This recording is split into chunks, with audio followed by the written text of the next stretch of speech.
Good morning, class 6. Hope you all are fine and fit at your home.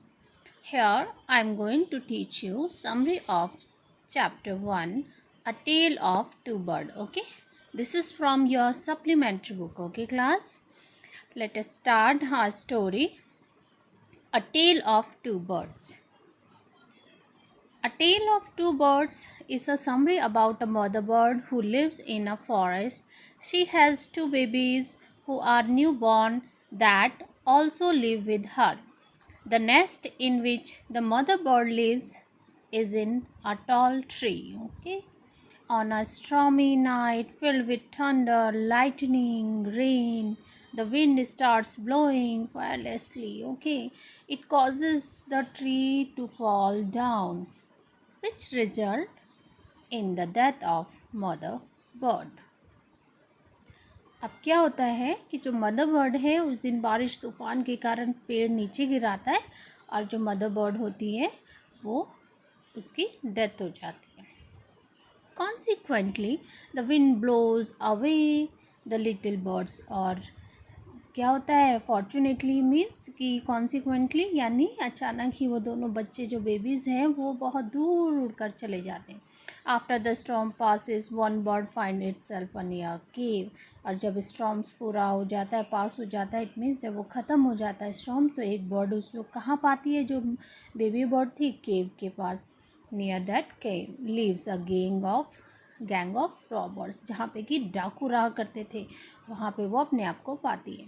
On the other hand, the second bird fell a little distance away near the ashram of ऋषि. और वो ऋषि के आश्रम में अपने आप को पाती है.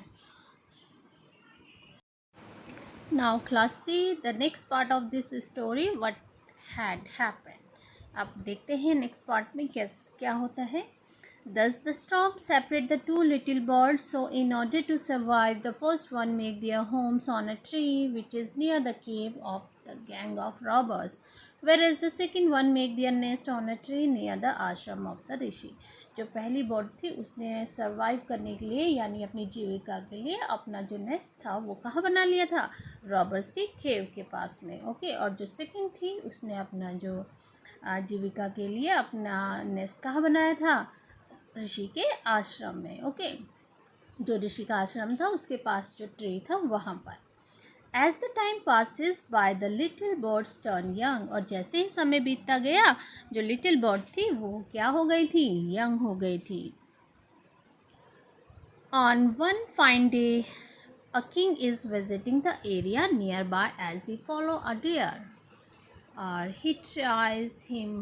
he decided to get off his horse and rest near the cave.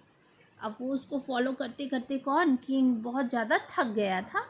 उसने डिसाइड किया कि वो केव के पास में जाके क्या कर लेगा रेस्ट करेगा. To his surprise when he rest he heard he heard a bird's voice. The beak is brown in color and start calling out to robbers. It invites them to come and snatch the jewels of the king and steal his horses. और एक उसको राजा को क्या हुई एक bird की आवाज़ सुनाई दी जो कि ब्राउन कलर की थी और वो जोर जोर से चिल्ला रही थी कि जल्दी आइए राजा की ज्वेलरी चुरा लीजिए.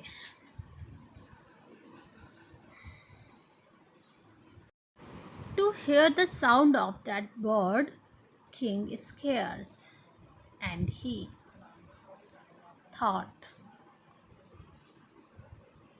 he have to move from here so fast as possible.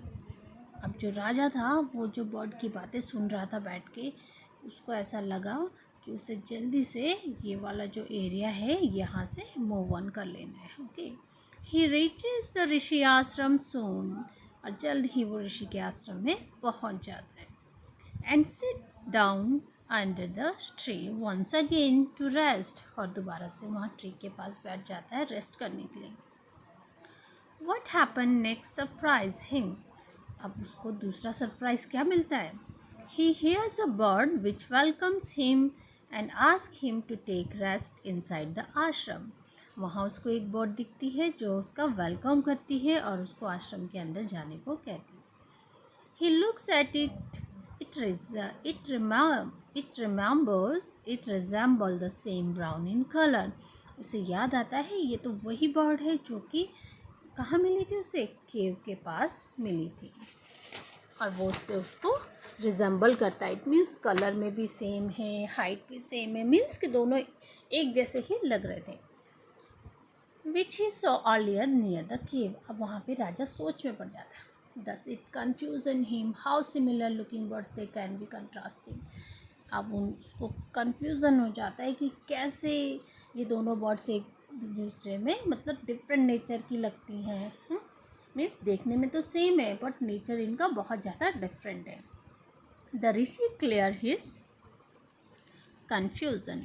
अब जो ऋषि थे उन्होंने उसका कन्फ्यूज़न क्लियर कर दिया. And tells him that one outside the cave was the bird sibling. जो केव के पास रहती है वो उसी की ही बहन है. He tells the king that they have different nature because they grew up with a different company. उन्होंने कहा कि ये दोनों का नेचर बिल्कुल डिफरेंट है क्योंकि दोनों की जो कंपनी है वो बहुत ज़्यादा डिफरेंट है. As the first one grew up with robbers, so he talks like that, and vice versa. Finally, Rishi says that our company matters and determined our nature. उसने कहा जैसे ही वो फर्स्ट वन कहाँ पे किसके साथ बड़ी हुई है, रॉबर्स के साथ, तो वो उन्हीं की तरह बिहेव करती है. और जो नेक्स्ट ऋषि के साथ मिलकर ऋषि की कंपनी में बड़ी हुई है तो वो ऋषि की तरह ही बातें करती है. Okay, so the students, what is the moral of the story is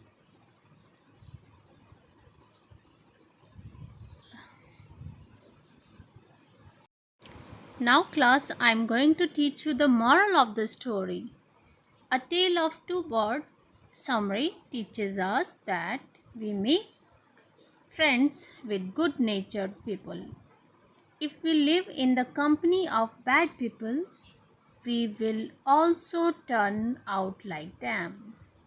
But if we stay with good people, we can build our character. It means अगर हम बैड लोगों की कंपनी अप्लाई करते हैं, उनके साथ रहते हैं, तो हम लोग भी उन्हीं की तरह बिहेव करने लग जाते हैं. If we apply a good company and good peoples, so we can build our character like that.